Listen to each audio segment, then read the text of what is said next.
हरे कृष्णा। आप सभी लोगों का भगवत गीता ज्ञान प्रबोधिनी सत्र में स्वागत है। हम इसके 10वें अध्याय से चर्चा कर रहे हैं, जिसका शीर्षक है पुनर्जन्म सत्य अथवा कल्पना। हम भगवत गीता प्रारंभिक प्रश्नावली कर रहे हैं। उसमें हमने 3 प्रश्नों तक चर्चा की। चौथे प्रश्न से आगे की चर्चा हम अभी करेंगे। इससे पहले कि हम ये चर्चा शुरू करें, कृपया आप सब लोग मेरे साथ मंगलाचरण पढ़ लीजिए। ओम अज्ञानतिमिरान्धस्य ज्ञानाञ्जनशलाकया चक्षुरुन्मीलितं येन तस्मै श्रीगुरुवे नमः। श्रीचैतन्यमनोभीष्टं स्थापितं येन भूतले स्वयं रूपः कदा मह्यं ददाति स्वपदान्तिकम्। वन्देऽहं श्रीगुरोः श्रीयुतपदकमलं श्रीगुरुन् वैष्णवांश्च श्रीरूपं साग्रजातं सगण रघुनाथान्वितं तं सजीवं साद्वैतं सावधूतं परिजनसहितं कृष्ण चैतन्य देवं श्री राधा कृष्ण पादान सैगण ललिता श्री विशाखान्वितांश्च। हे कृष्ण करुणा सिंधु दीनबंधु जगतपते गोपेश गोपिका कांत राधा कांत नमोस्तुते। तप्त कांचन गौरांगी राधे वृंदावनेश्वरी वृषभानुसुते देवी प्रणमामि हरि प्रिये। जय श्री कृष्ण वांछा कल्प तरुभ्यश्च कृपा सिंधुभ्येव च पतितानां पावनेभ्यो वैष्णवेभ्यो नमो नमः। जय श्री कृष्ण चैतन्य प्रभु नित्यानंद श्री अद्वैत गदाधर शिवासादि गौर भक्त वृंदा। हरे कृष्ण कृष्ण कृष्ण हरे हरे, हरे राम राम राम हरे हरे।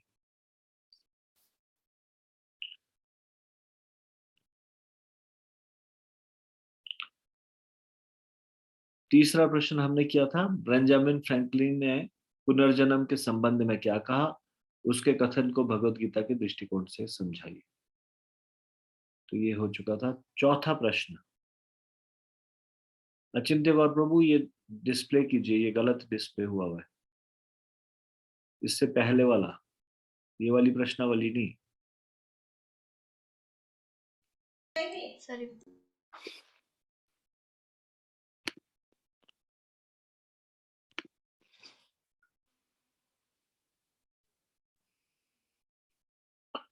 चौथा प्रश्न है, शुक्ला के वृतांत को पढ़ने के उपरांत आपको किस बात ने सबसे अधिक स्पर्श किया? कृपया हाथ खड़ा कीजिए। Please raise your hand. Shukla के वृतांत को पढ़ने के उपरांत आपको किस बात ने सबसे अधिक स्पर्श किया?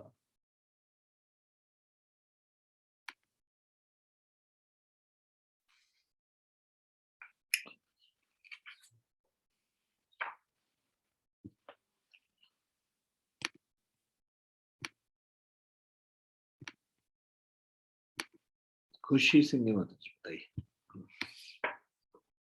हरे कृष्णा प्रभु जी, दंडवत प्रणाम। विनोद प्रणाम। शुक्ला को अपने पूर्व जन्म की स्मृति थी। उसकी जो स्थिति थी, वह जिस गौर से गुजर रही थी, विशेषतया मीनू के प्रति उसके जो ममतामयी भाव थे, मुझे सबसे अधिक स्पर्श किया। उसे सब स्मरण होने के कारण वह केवल उनके बारे में सोचती, उनके बारे में बताती जो पूर्व जन्म में उसके संबंधी थे, और दुखी रहती। साथ ही इस जन्म में वह अपने आप को घुला मिला नहीं सकी। मनुष्य इस जगत में आनंद भोगने के लिए आते हैं। यदि हमें शुक्ला की भांति पूर्व जन्म की सारी बातें स्मरण रहेगी, तो हम आनंद नहीं भोग पाएंगे और केवल दुख में रहेंगे, और यह हमारे कष्ट का कारण बनती रहेगी। हरे कृष्ण प्रभु जी, दंडवत प्रणाम। विनोद प्रणाम। इसमें कोई लोग अपने विचार प्रस्तुत करना चाहते हैं? डायरेक्टली अनम्यूट करके बोल सकते हैं। हरे कृष्णा प्रभु जी, दंडवत प्रणाम। हरे कृष्णा। धन्यवाद। प्रभु जी, खुशी सिंह माता जी ने बिल्कुल सही उत्तर दिया है, लेकिन इसमें थोड़ा सा ये मैं ऐड करना चाहूंगी कि एक बार जब माना की मौसेरी बहन ने यह झूठ कहकर कि मीनू दूर रथाला में उच्च ताप से बीमार है, शुक्ला की परीक्षा लेने की कोशिश चाहिए कि क्या सच में ये वही है, माना ही है, या ये झूठा कोई बयान कर रही है। तो शुक्ला व्यग्रता से रोने लगी और उसके परिवार को उसे आश्वस्त करने में काफी समय लगा कि मीनू वास्तव में ठीक ठाक है। और मीनू जबकि 12 साल की थी और शुक्ला 5 वर्ष की थी, तब भी आयु से छोटे होने में भी शुक्ला का जो अपनी पुत्री के प्रिय एक माँ का प्रेम होता है, उसने बिल्कुल वैसे ही बखूबी भूमिका निभाई। तो उसका जो ममत्व था वो अपनी पुत्री बड़ी होने के बावजूद भी वैसा ही था, चाहे वो छोटी उम्र में थी, लेकिन ऐसे ही था जैसे एक माँ बेटी के बीच का प्रेम होता है। हरे कृष्णा प्रभु जी, दंडवत प्रणाम।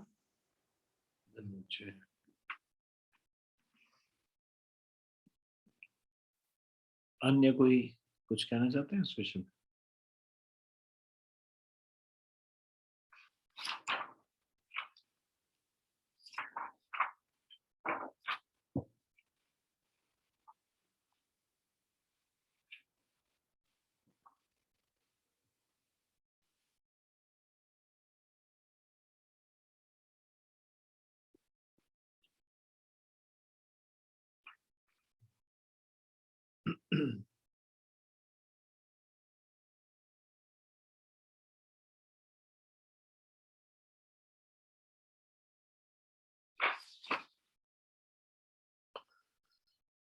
देखिए, शुक्ला की कथा सुनकर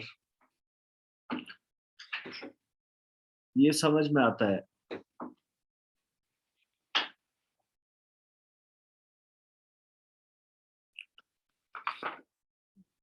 कि इस संसार की जो अटैचमेंट है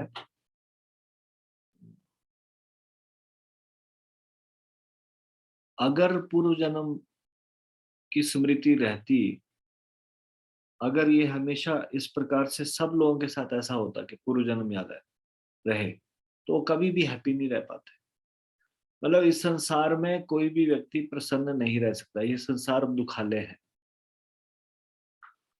और यहाँ पे दुखी होने के लिए सब लोग कुछ ना कुछ बहाने ढूंढते रहते हैं, कोई ना कोई कारण बनते रहते हैं दुखी होने के लिए।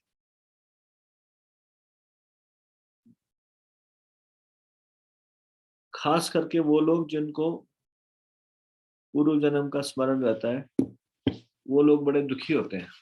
प्रेजेंट फैमिली में भी उस परिवार को अपना नहीं मानते, और पुराने परिवार वाले उनको अपने पास नहीं रख सकते।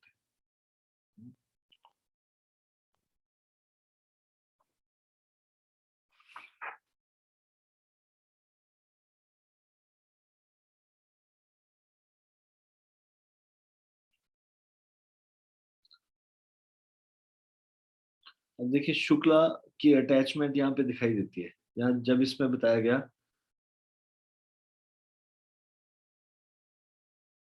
जब शुक्ला अपने पूर्व जन्म में जो थी उस माना के कमरे में गई, उसने अपनी चारपाई देखी जिसे उसने माना के रूप में पहले प्रयोग किया था। शुक्ला की आंखों में आंसू आ गए जब उसने अपनी पुरानी सिलाई की मशीन देखी जिसे माना ने पहले प्रयोग किया था।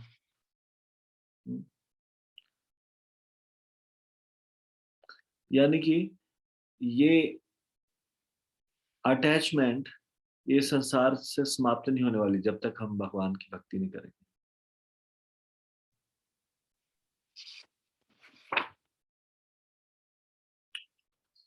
ठीक है, पांचवा प्रश्न, हमें अपने पूर्व जीवन का स्मरण क्यों नहीं होता? इस बारे में आप प्रत्येक के लिए एक उदाहरण सहित 2 कारण दीजिए।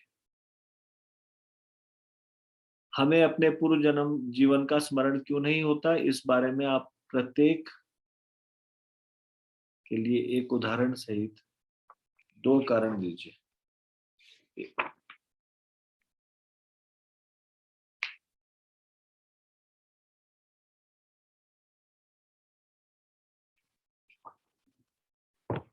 आपको क्या लगता है ये हमको क्यों नहीं होता पूर्व जन्म का स्मरण?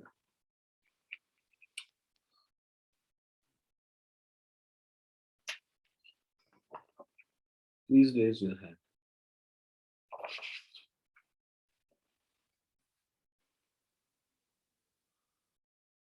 2 reasons देने और with 1 example each. Why we don't remember our previous life? Can you give 2 reasons with 1 example each? Kalavati माता जी बोलिए।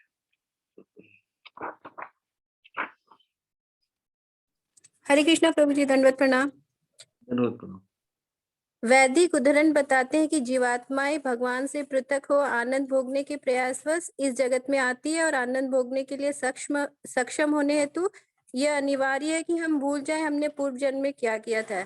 ऐसा इसलिए क्योंकि पहला रीजन आनंद भोगने के लिए विस्मृति अनिवार्य है। उदाहरण स्वरूप यदि हमारे परिवार का एक सदस्य हाल ही में चल बसा और उसी समय हमारा मित्र मूवी के लिए बुलाए, हम उसके साथ नहीं जाएंगे, इतने शोकग्रस्त होंगे कि हम रसास्वादन के सुझाव पर विचार भी नहीं करेंगे। फिर दूसरा, उसी प्रकार यदि हमें अपने पूर्व जन्मों के सभी संकटमय कर्मों तथा कष्टकारी अनुभव का स्मरण रहता तो हमारे घोर संताप का कारण बनता और हम वर्तमान जीवन में सभी कर्मों को करने तथा आनंद उठाने में असक्षम होते। उदाहरण स्वरूप हो सकता है कि एक कार दुर्घटना में हमारी पीड़ादायक मृत्यु हुई हो, अथवा हो सकता है कि हम एक निर्दयी वधिक द्वारा निस्सहाय रूप से वध कर दिए गए एक मूक पशु रहे हो। यदि इन स्मृतियों को भुलाया न जाता तो ये हमारे मन को बहुत कष्ट पहुंचाती। इसलिए भगवान ने हम पर यह विशेष कृपा की है कि हम अपने पूर्वजन्म को याद नहीं रखते ताकि हम स्वतंत्र हो अपनी आनंद भोगने की अभिलाषा के साथ अगला जीवन जी सके। हरे कृष्णा प्रभु जी धन्यवाद। ठीक है, धन्यवाद धन्यवाद। It is arrangement of Krishna कि हम आस्ते आस्ते भूल जाते हैं। संसार में ये भूलने की बीमारी ये भगवान की विशेष कृपा है। और यहाँ पे बहुत अच्छे तरीके से ये समझाया है। अगर हम इस संसार में आनंद भोगना चाहते हैं, आनंद भोगने के लिए ही आए, भगवान ने भेजा ही इस संसार में हमें इसलिए भेजा है क्योंकि हम कृष्ण को भूल के इस संसार में आनंद भोगने का प्रयास कर रहे हैं। भगवान की जितनी भी क्रिएशन है उसका 75% तो आराम से भगवान के धाम में, भगवान के समीप रह के आध्यात्मिक जगत में दिव्य आनंद का भोग कर रहे हैं। लेकिन 25% ऑफ द पॉपुलेशन या जितने भी भगवान का क्रिएशन है उनको लगा कि कृष्ण को ही सब कुछ क्यों मिले, कृष्ण ही इतना इंपॉर्टेंट क्यों, मैं क्यों ना कंट्रोलर बनूं, कृष्ण ही कंट्रोलर क्यों बने। तो ऐसे लोग जिनके मन में ये इच्छा आई कि कृष्ण ही भोक्ता क्यों, हम सब उनके सेवक क्यों, तो भगवान ने कहा, सोचा कि ठीक है तुम कंट्रोलर बन के देख लो। लेकिन गोलोक में या आध्यात्मिक जगत में तो ऐसा हो नहीं पाएगा। तो ये भौतिक संसार बनाया और भौतिक संसार बना के जीवों को भेज दिया कंट्रोलर बनने के लिए। यहाँ सब लोग कंट्रोलर बनने का प्रयास कर रहे हैं। और जब वो ये कंट्रोलर बनने का प्रयास छोड़ देते हैं और समझ जाते हैं कि हम कंट्रोलर बन के सुखी नहीं रह सकते, भगवान का दास बन के सुखी रह सकते हैं, और वो भगवान का दास बनने का प्रयास करते हैं, तो भगवान को वापस ले लेते हैं अपने भगवत धाम। तो कंट्रोलर बनने की प्रवृत्ति हमारी गई नहीं।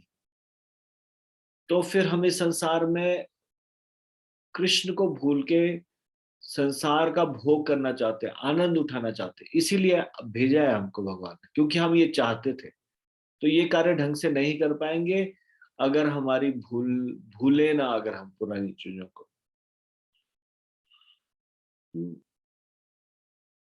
इसलिए आनंद भोगने के लिए विस्मृति एक अनिवार्यता है।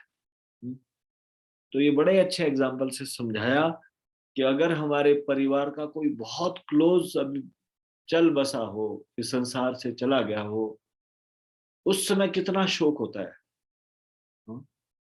उस समय कोई हमको मूवी देखने की बात करे तो हम देख सकते हैं, नहीं देख सकते। लेकिन फिर क्या होता है, आस्ते आस्ते धीरे धीरे सारी चीजें विस्मृति होती जाती है। ये संसार का एक विशेष गुण है। आस्ते आस्ते व्यक्ति भूलता जाता है और उसके बाद फिर भूल जाता है। उसके बाद वो कभी ज्यादा दुखी नहीं होता।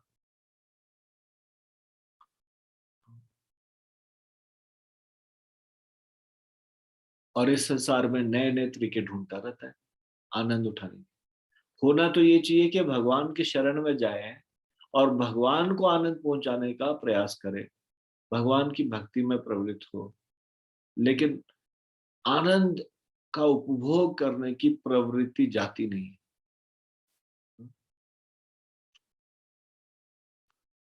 पिछले जन्म में हमारे साथ जो भी कुछ पीड़ादायक हमारी मृत्यु हुई हो, या जो भी हमारी खराब कैसे भी करके पुराना पिछले जन्म की घटनाएं यदि हमको याद रहती, तो कोई भी व्यक्ति अच्छे से आनंद नहीं उठा पाता। इसलिए भगवान ने इस तरह से डिजाइन किया है मैटेरियल वर्ल्ड को कि पिछला जन्म याद ही ना रहे, ताकि नए सिरे से प्रयास करें हम।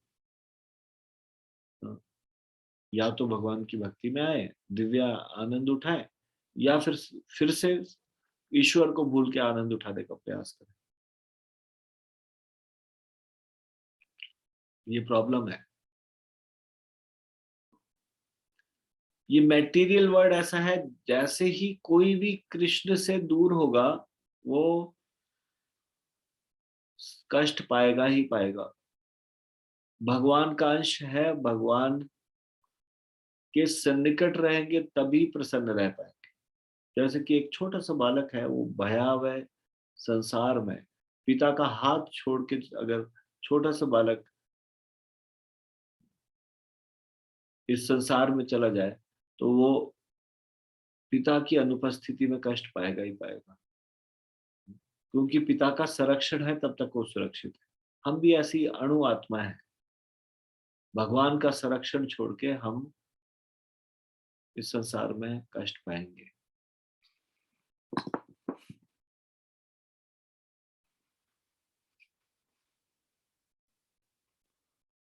अगले प्रश्न की ओर चलते हैं।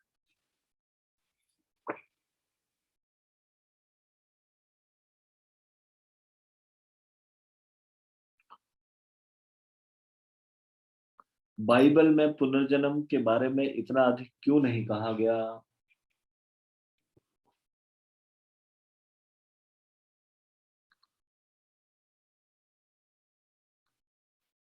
कृपया हाथ खड़ा कीजिए।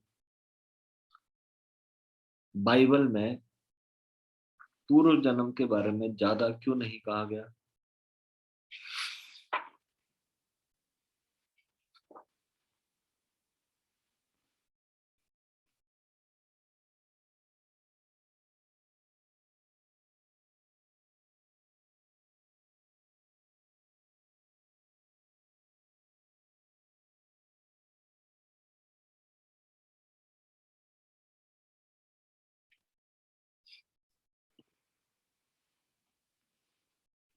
एकता माता जी बोले। हरे कृष्णा प्रभु जी, दंडवत प्रणाम। दंडवत प्रणाम। बाइबल में अनेक उद्धरण हैं जो बताते हैं कि ईसा और उनके अनुयायी पूर्व जन्म के सिद्धांत से परिचित थे, किंतु सम्राट जस्टिनियन सन 527 में उन्होंने अनुभव किया कि पूर्व जन्म में विश्वास के साथ ईसाई यह सोचकर लापरवाह हो गए हैं कि परिपूर्णता प्राप्त करने के लिए उनके पास एक से अधिक जीवन है। उसने रोमन कैथोलिक चर्च में आत्मा के पूर्व अस्तित्व संबंधी उपदेशों पर रोक लगा दी। उस युग में चर्च के अनेक लेख नष्ट कर दिए गए। उन्हें केवल एक जीवन दो, उसने कहा, और तब उन्हें स्वर्ग या नरक दो। जस्टिनियन को पूर्ण विश्वास था कि यह ईसाइयों के अच्छे ईसाई बनने तथा इस प्रकार से अपने सम्राट के प्रति वफादार और अच्छे नागरिक बनने के संकल्प में शीघ्रता लाएगा। हरे कृष्णा प्रभु जी, दंडवत प्रणाम। तो ऐसा नहीं कि बाइबल में पूर्व जन्म के बारे में नहीं बताया गया, बाइबल में पूर्व जन्म के बारे में बताया गया है। ऐसे अनेक उदाहरण है जहां पे बताया गया।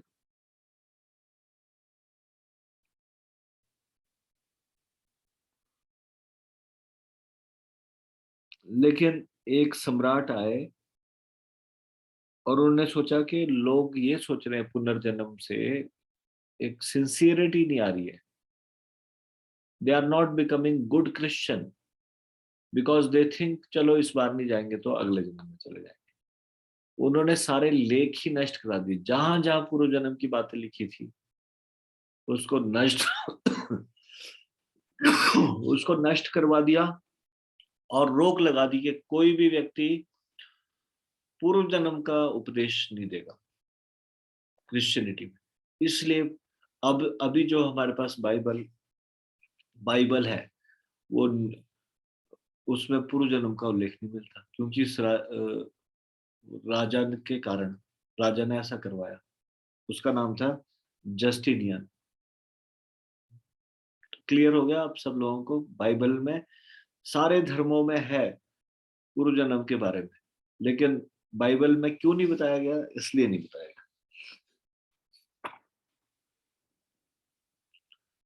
नेक्स्ट क्वेश्चन है, इस्लाम धर्म पुनर्जन्म के बारे में क्या कहता है? प्लीज रेज योर हैंड, हाथ खड़ा कीजिए।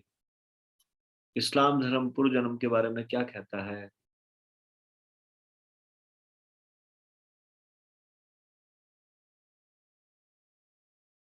आप सब लोगों को कल मैंने ये अपलोड किया गया ना 10th चैप्टर को, मैंने बोला कि सब लोग इसको पढ़ के आए ताकि इसका उत्तर दे सके। मैं देख रहा हूँ केवल 3 लोग पढ़ के आए हैं, कलावती माता जी, खुशी माता जी और एकता माता जी। तो हर प्रश्न में उनके हाथ खड़े हैं क्योंकि उन्होंने उस समय निकाला, पढ़ा। आप बाकी लोग भी पढ़ सकते हैं।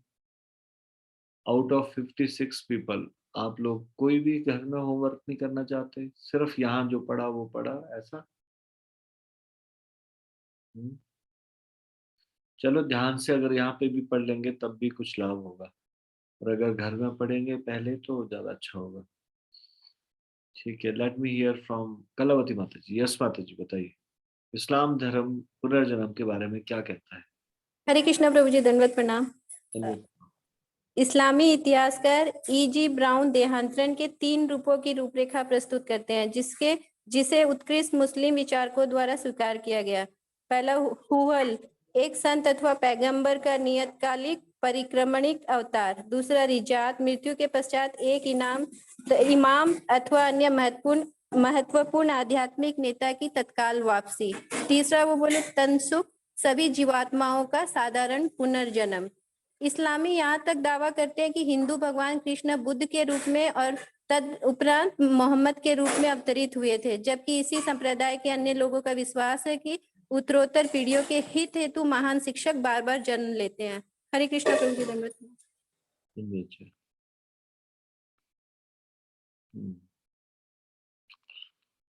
तो जिन्होंने थोड़ा इस्लाम को या फिर कुरान इत्यादि को अच्छे से पढ़ा है तो उसमें ये 3 इम्पोर्टेंट ये शब्द है, हुहल, रिजात और तनसुख।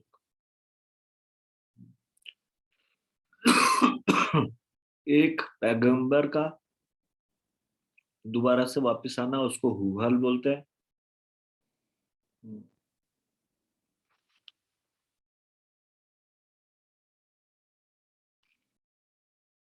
मृत्यु के पश्चात इमाम या अन्य आध्यात्मिक नेता की तत्काल वापसी उसको रिजात बोलते हैं, और सभी जीवात्माओं का साधारण पुनर्जन्म होना उसको तनसुख बोलते हैं। लेकिन इसमें भी अलग अलग है, इस्लाम में भी आगे कई लोग अलग अलग विचारों वाले हुए, तो इसलिए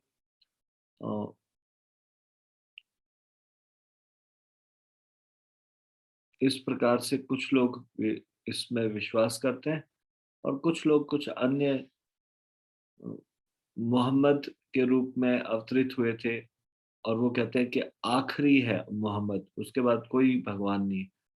मोहम्मद भगवान को भगवान का रूप मानते हैं, वो बोलते हैं कि आखिरी भगवान का वही अवतार है और किसी की पूजा नहीं करना। लेकिन इस्लाम में ही ये भी माना जाता है कुछ लोग कि महान शिक्षक बार बार जन्म लेते हैं, अल्लाह उनको बार बार भेजते हैं। तो इस्लाम में भी पुनर्जन्म के बारे में बताया गया। ठीक है, अगला प्रश्न,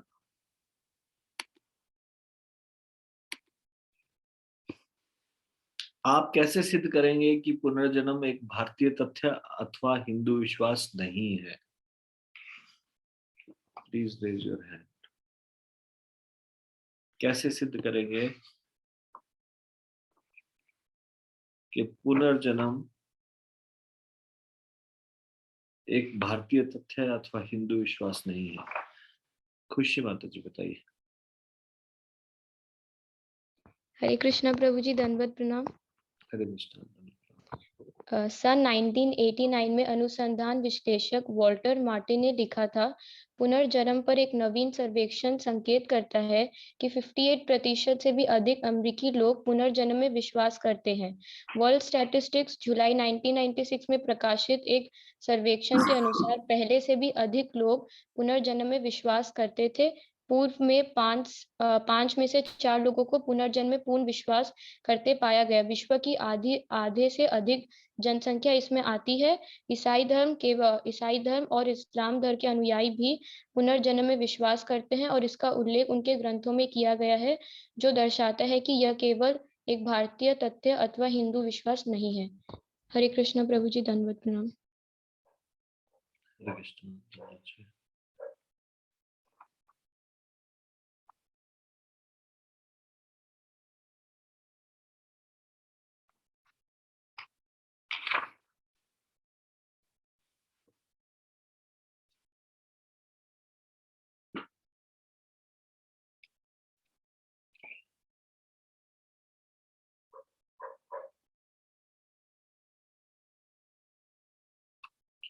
तो पुनर्जन्म के बारे में शताब्दियों से लोग मानते आए हैं, और ऐसा नहीं कि सिर्फ अभी ही पुनर्जन्म के बारे में लोग मानना शुरू हुए, और साइंटिस्ट लोग भी मानते आए हैं, इसके ऊपर रिसर्च एनालिस्ट भी मानते आए हैं।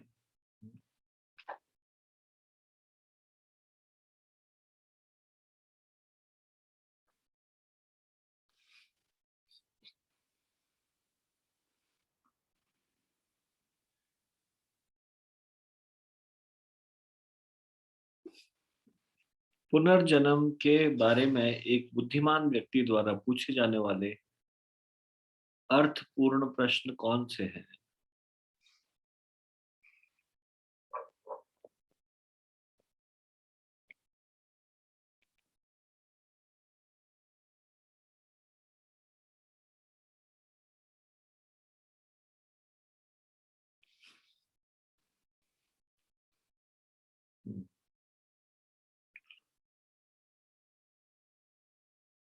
कलवती माता जी बताइए।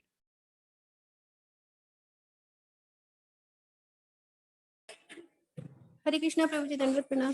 धन्यवाद। पुनर्जन्म के बारे में एक बुद्धिमान व्यक्ति द्वारा पूछे जाने वाले अर्थपूर्ण प्रश्न है। यदि पुनर्जन्म एक वास्तविकता है तो क्या वह अपना भावी शरीर निश्चित कर सकता है? और सबसे महत्वपूर्ण, यदि वह सनातन है तो क्या उसे बार बार मरना और जन्म लेना होगा, अथवा क्या वह शाश्वत जीवन को प्राप्त कर सकता है? यदि हाँ तो कैसे? हरे कृष्णा प्रभु जी, दंडवत प्रणाम।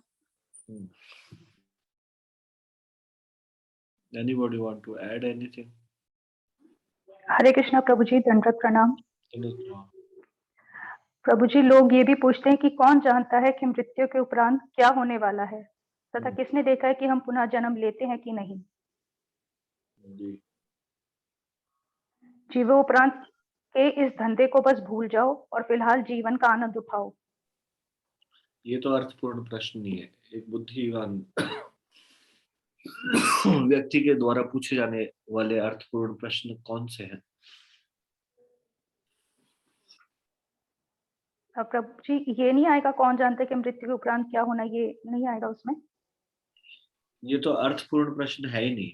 ये तो वो बोल रहा है कि ये तो उनकी साइड लेना हुआ, जो ऐसे कहते हैं कि पुनर्जन्म के बारे में क्या विश्वास करना। कोई विश्वास करने की जरूरत नहीं है, बिकॉज नोबडी नोज ना कि हम कब जाएंगे कहाँ।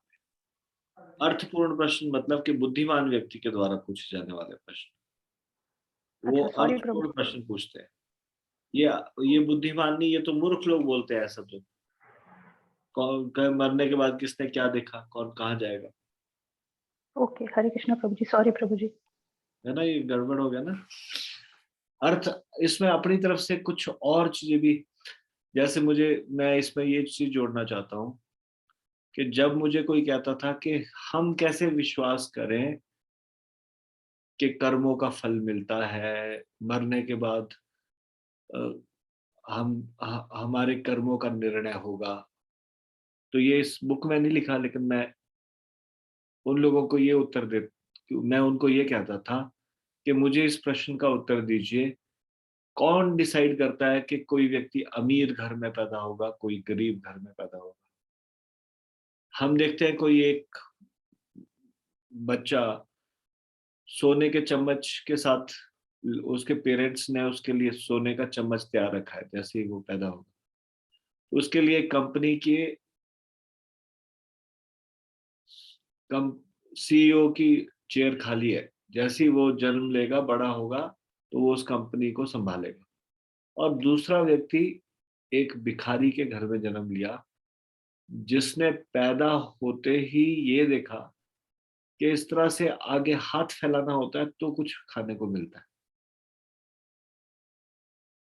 तो क्या चीज निर्णय करती है कि कोई व्यक्ति इतने धनी परिवार में पैदा हो जाए और कोई ऐसे भिखारी के घर में पैदा हो। तो इसका उत्तर वो दे नहीं पाते थे। तो मैंने बोला ये क्या हिट एंड ट्रायल मेथड है, क्या ये रैंडम है? जैसे हम हेड और टेल किस तरह से कैसे डिसाइड होता है, मतलब कि वी आर जस्ट गैसिंग कि who decides and how it is decided, why some people are born in rich family and why some people are born in poor family. There must be some reason.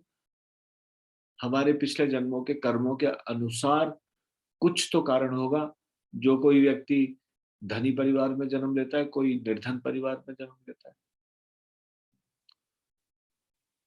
तो फिर भी इनको बता के भी जिस व्यक्ति ने नहीं समझना, जो मूर्खता पे अड़ा रहेगा, तो फिर वो व्यक्ति को नहीं समझाया जा सकता। पर कोई व्यक्ति खुद से सोच सकता है कि हाँ there is something who decides. और फिर हम कई बार एक छोटे छोटे बच्चों के अंदर देखते हैं, कोई बच्चे बड़े शांत स्वभाव के होते हैं, कोई बच्चे इतने गुस्सैल होते हैं, चिड़चिड़े होते हैं। कि कैसे डिसाइड होता है किसका स्वभाव क्या है? वो सूक्ष्म शरीर से पिछले जन्मों के पिछले जन्मों के एक्सपीरियंसेस को साथ में लेके चल रहे हैं। तो जब कभी आत्मा शरीर छोड़ती है तो स्थूल शरीर को छोड़ती है, सूक्ष्म शरीर आत्मा के साथ जाता है। और जहां भी उसको नया जन्म मिलता है ये सूक्ष्म शरीर उसके साथ होता है। सूक्ष्म शरीर क्या है? मन, बुद्धि और अहंकार। ये मन, बुद्धि और अहंकार पुराने पिछले जन्म में किए गए संस्कार होते हैं, इम्प्रेशंस। जो कार्य हमने पिछले जन्म में किए उस कार्य को करने की प्रवृत्ति हमारे अंदर होगी, वो अगले जन्म में भी वो चीज जाएगी। तो क्रोधी होना, ईर्ष्यालु होना, और ये 6 प्रकार के हमारे हृदय में कल्मश है, काम, क्रोध, लोभ, मोह, मद, मत्सर। इसमें जिसकी अधिकता होगी पिछले जन्म में वो इस जन्म में भी आएगी। वैसा दिखाई देगा उसके अंदर।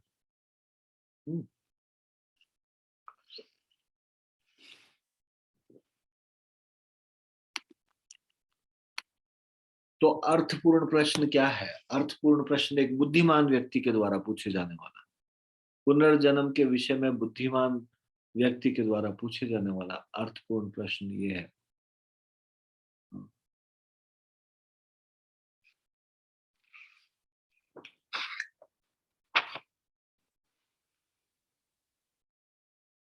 मैं बार बार क्यों मर रहा हूं? क्यों मेरे को बार बार जन्म लेना पड़ता है?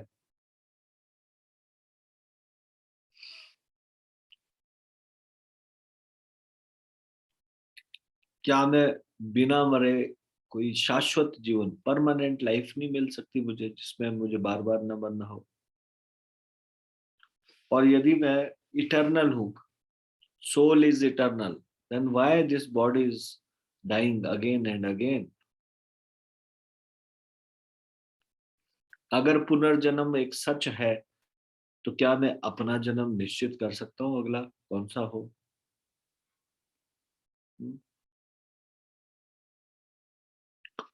जैसे हम देखते हैं जो मूर्ख या फिर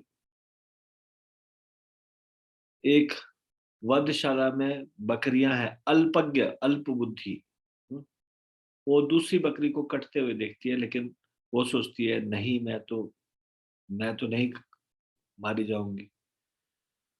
एक वधिक बकरियों के बीच में आता है और एक बकरी को पकड़ के लेके जाता है।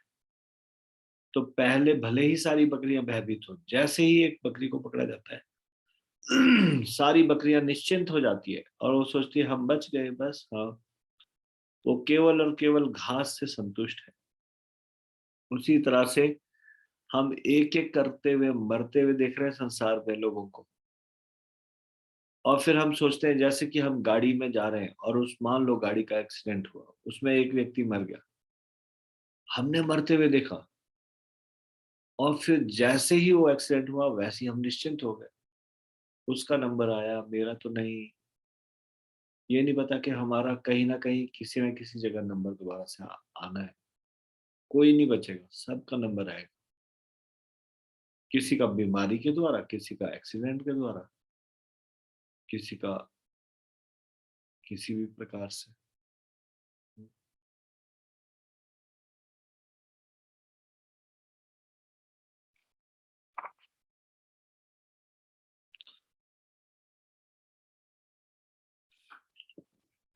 अगला प्रश्न,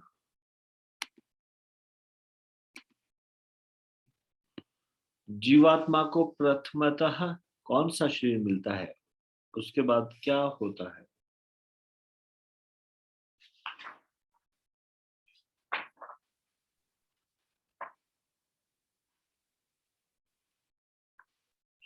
What is the first body awarded to the soul and what happens subsequently? उसके बाद क्या होता है?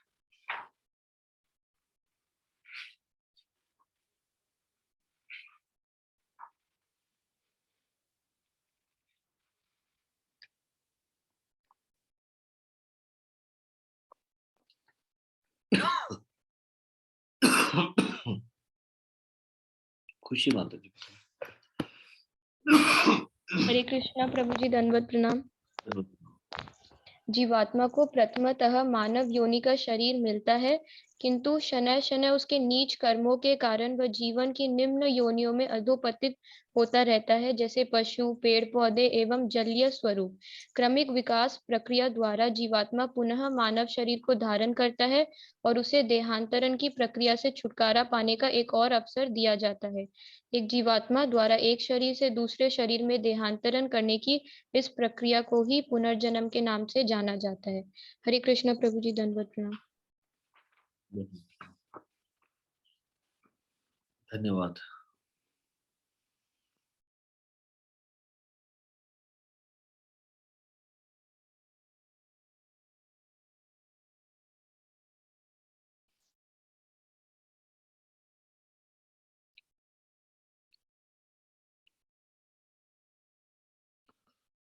ये 10 हमारे प्रश्न पूरे हुए। अभी ये 2 प्रश्न हैं। जो शुक्ला वाली कथा हमने सुनी उसमें ऐसा प्रतीत होता था जैसे शुक्ला को घर का प्रवेश द्वार नहीं पता था। उसका भ्रम न्याय संगत कैसे ठहराया जा सकता है? Please raise your hand. It seems Shukla did not know the right entrance to the house. How can we justify this confusion? जो शुक्ला अपने पुराने घर में गई, जब उसको लेके गए तो वहां पे कंफ्यूजन क्रिएट हो गया। कंफ्यूजन ये था कि एंट्रेंस डोर ही नहीं उसको पता। तो फिर कैसे मान लें कि वो जो भी कह रही थी वो सही था, और उसको न्याय संगत कैसे बताया जा सकता? आप सब लोगों ने ये शुक्ला वाली कथा सुनी ना? वो सब चीजें बता पा रही है अपने पति के बारे में, उनको क्या पसंद है, अपनी पुत्री के बारे में। फिर जब उसको बोला कि अब उस स्थान पे चलते हैं, वो उस स्थान पे ले जाया गया। वहां उसको एंट्रेंस ही नहीं पता चली, तो उसको न्याय संगत कैसे कहा जा सकता? खुशी माता जी बताइए। हरे कृष्णा प्रभु जी, दंडवत प्रणाम। जी।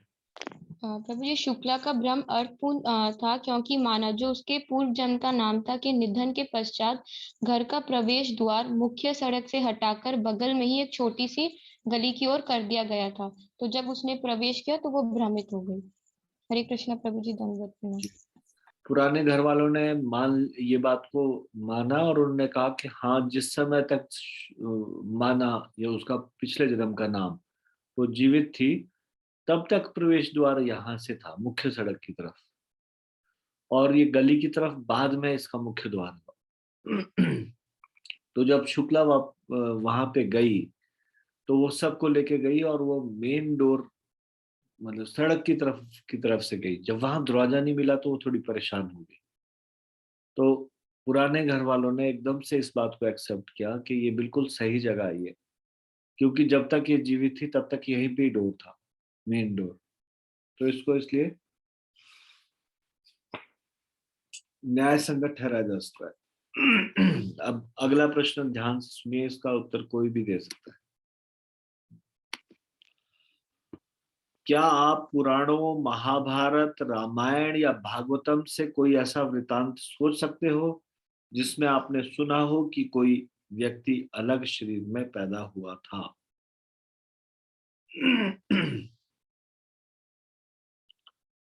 क्या आप पुराणों में से, महाभारत या रामायण या भागवतम में से कोई ऐसा वृतांत सोच सकते हो जिसमें आपने सुना है कि कोई व्यक्ति अलग शरीर में पैदा हुआ था?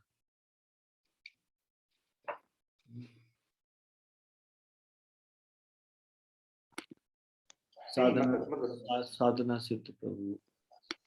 हरे कृष्णा प्रभु जी, दंडवत प्रणाम। हरे कृष्णा प्रभु जी। यस प्रभु जी। प्रभु जी, महाभारत में जो शिखंडिनी थी वो पहले अम्बा थी, फिर वो जो राजा एक राजा थे जिनको जो उनके स्वयंवर में आए थे, अम्बा, अम्बालिका और अंबिका के स्वयंवर में आए थे। तो उस समय भीष्म पितामह भी आए थे विचित्र वीर्य जी के साथ। तो भीष्म पितामह जो है स्वयंवर में जीत जाते हैं और अम्बा, अम्बालिका और अंबिका को ले जाते हैं विचित्र वीर्य जी से विवाह करवाने के लिए। पर जो दूसरे राजा थे, उनका नाम मुझे याद नहीं आ रहा, वो अम्बा से प्रेम करते थे। तो फिर रास्ते में वो पीछे से जब वो राजा आ रहे होते हैं तो मिलते हैं उनसे, मतलब वो भीष्म पितामह, उनकी लड़ाई होती है और भीष्म पितामह जो है उन्हें हरा देते हैं। तो इससे मतलब फिर अम्बा जब बाद में उनसे कहती है आप मुझसे विवाह कर लो, तो मना कर देते हैं कि मैं अब तुम भीष्म पितामह के हो गए, अब मैं तुमसे विवाह नहीं कर सकता। तो अम्बा जो है फिर भीष्म पितामह के पास जाती है कि आप मुझे जो है मेरे से विवाह कर लीजिए, तो वो तो मना कर देते हैं, मैं तो आजीवन ब्रह्मचारी रहने का व्रत ले रखा है।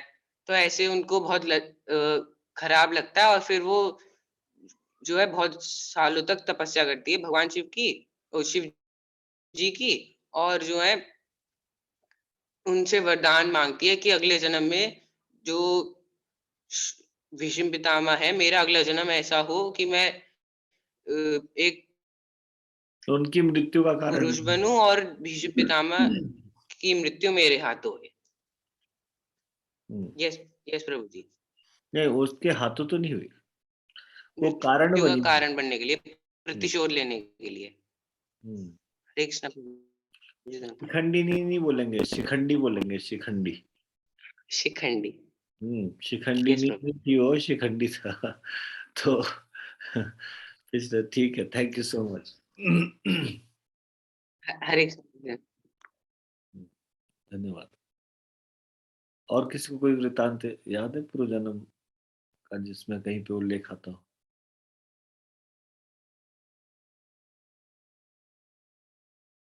एकता माता जी। हरे कृष्णा प्रभु जी, दंडवत प्रणाम। दंडवत प्रणाम। प्रभु जी, इसी में जो हम चैप्टर पढ़ा है, ये इसमें ही है प्रभु जी, जो महाराज भरत है उन्होंने हिरण के रूप में जन्म लिया और फिर उसके बाद उनका तीसरा जन्म हुआ जड़ भरत के रूप में। ठीक है, हरे कृष्णा प्रभु जी, दंडवत प्रणाम। धन्यवाद। अभी हम इसको यहाँ पे विराम देंगे और ये प्रश्न कल सॉल्व करेंगे। एक तो ये कि कई लोग कहते हैं कि वे आध्यात्मिकता अथवा पुनर्जन्म में रुचि नहीं रखते, उन्हें सच्चाई बताने के लिए आप कौन सा उदाहरण देंगे? ये आपको कल मैं पूछूंगा ये प्रश्न। और दूसरा प्रश्न, क्या शुक्ला जैसी पूर्व जन्म की स्मृतियां मनगढ़ंत कहानियां हो सकती है जो बच्चों द्वारा प्रसिद्ध होने के लिए बनाई गई हो? तो ये प्रश्न पूछने के बाद फिर हम भगवत गीता के कुछ प्रश्नों को लेंगे। उनमें से मैं आपको कुछ होमवर्क दे रहा हूँ। होमवर्क ये है, दूसरे अध्याय के 22वें श्लोक को अच्छे से पढ़ के आइए। 6 प्रश्न पूछे जाएंगे इसी श्लोक से। दूसरे अध्याय के 22वें श्लोक से अनुवाद और तात्पर्य को अच्छी तरह से पढ़ के आइए। ज्यादा तो नहीं है, मुश्किल तो नहीं है।